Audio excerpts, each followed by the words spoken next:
A couple of the most common issues I see bodybuilders run into internal health wise are liver and insulin resistance issues, whether it be due to PEDs, just a high stress lifestyle, high amounts of food, and increasing body fat. There's multiple reasons why we can have issues with these things. And this is a pretty common issue I see in people that come to me, whether they have been previously competitors or not. So I want to give you guys a practical application scenario of some lab work for one of my clients that came to me and what we did to fix him basically 12 weeks later.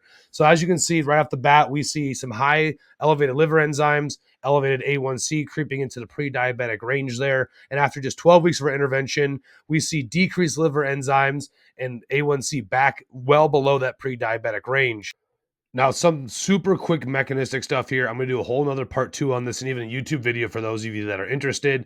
But we do, again, see a pretty bidirectional relationship between fatty liver or liver issues and insulin resistance type 2 diabetes type issues. And both of these usually stem from a degree of insulin resistance, which is actually a lot of times a function of oxidative stress mechanisms. So again, elevated PEDs, increasing body fats, and other inflammatory things in our environment. If we don't manage that oxidative stress, we see liver issues, we see blood glucose related issues that leads to things like insulin resistance. And again, this is a feed forward mechanism where as each one gets worse, they feed into further dysfunction on the other.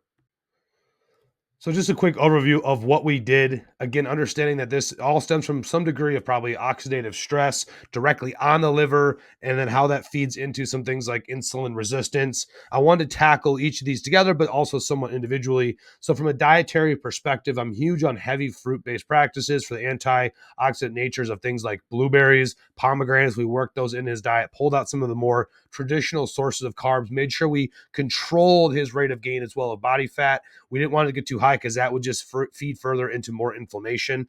From a supplementary perspective, we had a couple things here to tackle some blood glucose. So some cinnamon before a couple meals, glycine, which has some mixed literature, but I see have some effects on blood sugar regulation.